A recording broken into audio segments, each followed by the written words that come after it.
have a natural birth? What was your driving force for the both of you? Because it was very interesting to hear what Taylor had to say about it as well, like your own journey to believing in a natural birth. Where does that come from? I think honestly it's probably being British and everybody, I don't know, for me, everybody around us, it's very normal to have a natural birth, and it was quite shocking to me living out here and really to have our first child, and even quite a few of our friends from Australia, the talk of cesarean was seemed to them so normal, but to me it was like I didn't even know that. I only thought cesarean existed in an emergency situation, and so I guess maybe it was lack of education in some ways from my point of view, and it just seemed like, I don't know, it never really crossed our mind that cesarean would be something that we would do. And the same thing with the hospitals where they say, ask you beforehand to like book an epidural, like that was just really weird. I think, well, why would you book it? Oh, because it saves a bit of money, but you know, why would you plan to have something that's going to intervene? I don't really, unless it's an emergency. But that's why the birth plan came in, because you did still have to, you can't just black out every possibility and go, I'm going natural and that's that, because something could happen. So doing the birth plan makes you ponder those things and understand them, so that if something did have to happen, like I had to have a monitor on the whole time, which I was like frustrated with, but I knew that was a possibility because I'd heard about it. But if I hadn't really thought about that, it would have been a bit of a surprise to me. So I think still doing the birth plan, even if you want to go completely natural, you still need to do a birth plan and consider all the possibilities. I think for dads, the birth plan is really, really important. So paying attention. And actually know, right? Okay, this is because once it does start to happen, like you kind of have to have that. Right, this is what we talked about before, and obviously, you know each other really, really well, and it's just that understanding of, okay, right now Lindsay's saying one thing, but we've kind of talked about this. When's the time that, okay, actually something might change, or we might have, she might want to decide to have gas in air, or all these kind of things. And we talked a lot about that, and writing it down really actually did help. I'm not sure that's the teacher in us, but it makes you commit to a decision on certain things that you don't really understand, so you actually have to research them and find out, and then commit to something. And also know that if something it does change, that it's out with your control. Like, for example, we would have in an ideal world had a water birth and maybe even a home birth, and that wasn't to happen, but it didn't affect the process of the birth at all. It was. Yeah. Because we had those other options, and it was still a really nice. It was still a really nice experience. Like, it's just okay. It makes sense because with Breech you just need to be monitored more. So that's just the way it was. How did you find the class? He loves being sick. It's his favourite thing. It's his favourite activity. And catching you when the net it's not. I was worried I wasn't dressed very well for this. I don't really care now. How did you feel the classes and everything else prepared you for it? Oh, what was that? Oops. Okay. Wow, I mean, it was so important. Everyone I speak to, I tell them about the classes. I don't think the birth would have gone the way it did if it hadn't been for us going to the classes. And it was the best bit. It was the best bit of kind of Google luck that we probably had. It really was, and that's not just. We've said that to everybody. We're not just saying that because Ginny's here. Yeah, for sure. It's only because I looked for hypnobirthing and I looked for antenatal classes, and it was the only one I think that did both at the same time. And so you might be wondering, like, we were worried about cost and stuff because birth does cost money, but when you look at the combination and the price and what you get for that money, it's just priceless. Like, it's amazing. So I would recommend it. And the hypnobirthing was not what I thought it was going to be, and it wasn't done the way that other people tell me they've had it. It was very much like an ongoing process, and it wasn't about, during the birth you necessarily hypnotise yourself, but you do, but you're so well practiced at it that you don't even have to try. So that was, but the hypnobirthing probably was the best part of it, and the spinning babies. Yeah. And we weren't perfect at doing all the stuff. Like, there's a lot of stuff to do, and we certainly weren't. We weren't. We tried. Yeah, we did spinning babies, and we did it every night, but. My arms were getting sore. I'm not going to. Oh man, are we done yet? If you're starting to feel heavy, she's loving it. I was hating it. So good. The dads usually get tired, but the women love it. Yeah. Okay, how would you describe your birth experience?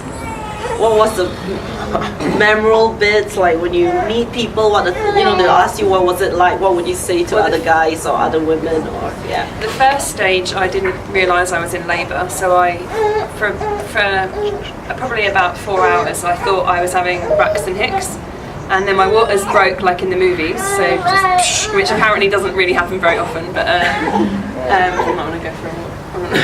I'll be back. You have to talk about the rugby hold. Then my waters broke, and then I spoke to Katie, who was our doula, on the phone, and that was when she said, I've been on the phone with you for 4 minutes and you've had 3 contractions, you need to go to the hospital now. And that's when we realised, okay, this is really happening. And then when I got to the hospital, I was already 9 centimetres, and the nurses who examined me, like the woman's face when she felt that he was Breech was absolutely priceless. And apparently, I don't remember this, but apparently I went, "He's Frank Breech, he's Breech, hey Breech." I don't actually remember saying. And then Katie and Taylor just helped me through the pushing stage, and then Dr. Lai just came along with his magic and got Robert out. I don't know how he did it. Taylor would say, "Do you want me to hold him while you do a demonstration?" Oh my god. That was amazing. So he came out like this. With his testicles first. This poor biggest black balls you've ever seen. And I thought, the poor little guy looks really sore. So he came out, and then Dr. I just basically took one leg down like this and the other leg, and then he kind of, the scary bit, he was kind of like from his head like this. His head was inside and his body was just out. hanging. And then the next bit was just unbelievable. Like Dr. Lai kind of was.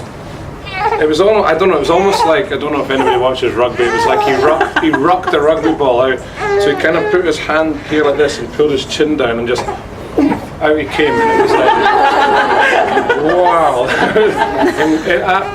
I mean, the guy is just unbelievable. Yeah. He scored. And then he came straight up. On my tummy and his chest. Yeah.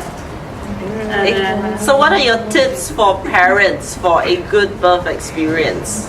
Well, or the importance of a good birth experience? Well, I think the biggest things that I kind of knew on the surface but that really sunk in were things like having a balanced body and not worrying about being fit and strong, but being kind of balanced and relaxed, and then believing that your body is made to do it, and that you could be on your own somewhere and give birth to a baby. You don't need loads of intervention. Like, your body can do it,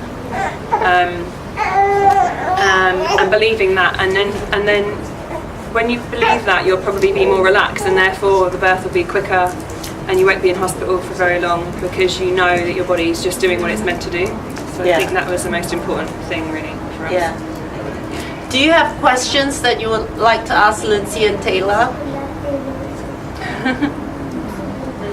From a parent's perspective? How was the recovery? Well, I had a tear, and I had, I think, 5 or 6 stitches, and that was okay, better than I thought.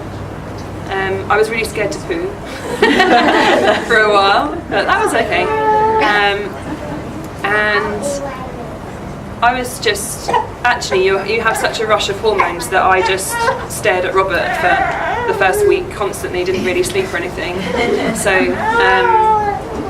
I didn't have a lot of recovery to do, really, just the stitches, and they just dissolve and come out, and that was, and then you do bleed for a good few weeks afterwards, but again, it's just like having a period, so it's not painful or anything. And my tummy went down to a reasonable size, still there, but it went down quite quickly, and yeah, it was all about Robert then. It wasn't really, I didn't feel like I was seriously recovering. I was just moving on with the next thing, like breastfeeding and looking after Robert. Yeah. I was at Gleneagles because Dr. Lai said that the team they're used to doing breech births. So he said that if he's still breech when I go into labour, that's where we have to go. But I also considered Thompson because they have the baths in the corner of the room, which I really liked the look of. But Gleneagles was fine. Any other questions you'd like to ask? No, we're good. Do you want to add anything? Oh, yeah. Did you encounter a lot of fear around you when you say people it was breech? Like people freak out and say, yeah, people are really surprised, and actually you can't really find much information on the internet about what a breech birth is like because people just don't do it anymore. Yeah. So yeah, and I was mostly scared of having to have a cesarean. That's what I was more scared of, more than the breech. And then people say, was it really painful? And I think, well, I don't know, because he was my first baby, so maybe the next one will just fly out. I don't know.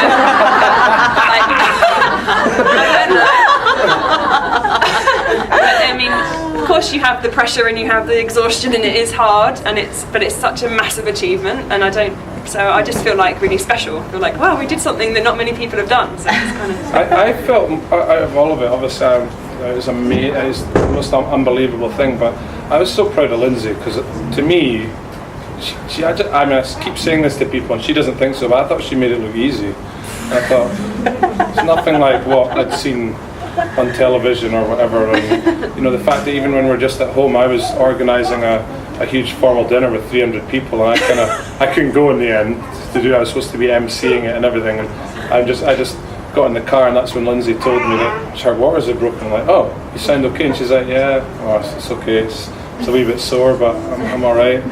And then that was good for me because I just kind of went home and was relaxed, and the whole thing was relaxed from start to finish. And it wouldn't have been like that. There's absolutely no way it would have been like that. It wouldn't have been like that if we hadn't had the antenatal and we hadn't had Katie. We wouldn't have, and Dr. Lai. It wouldn't have been as relaxed because we just realised that it's meant to happen, and you don't have to have lots of medical intervention. It's just not necessary. And she had gas and air as well. She eventually said, I want gas and air, and so she had the thing, and she's going, oh, that's better. And then once he was born, because it was so quick, once he was born, I looked down at the tube, and it wasn't even plugged into the wall. It was just sucking the dust off of the floor. Just the air, no gas. The nurse said, oh dear, I better put it in the wall. It's a bit late now. And the nurse was like, sorry. That was funny. But you thought it worked. Yeah, it was just breathing in. It makes you breathe slower, I guess. You have something on you. It's very, it has a pseudo effect that way. I do agree. Yeah, I know. It cost more than other people, but it was worth every penny. I mean, we were with another doctor for a previous miscarriage for then up to 35 weeks, and it was kind of like a production line in and out. We knew that part of the reason we changed is because she said absolutely no way, she'll only do it on your back on the bed, and that was why we changed. And the difference going and seeing Dr. Lai, it was amazing. Like, we went from having 5-minute quick scan in and out, hey, everything's okay, take this, take that, to an hour. An hour of here's the information, you can do this. There was a counselling element to it, which was unbelievable. Really, it was. And because we'd had that before, it wasn't like that. We didn't know any different. We had experienced something else, so it was the best decision we made, for sure. I had confidence in him. He just said he told me I could do it. So he said, your baby's the right size, you can do it. And he said, he did say he would have forceps there, and he warned me. He said, you'll see the forceps on the table, because if I need to, I will use them, but I'm not going to use them without telling you. And he didn't have to use them in the end. So, yeah. Thank you very much.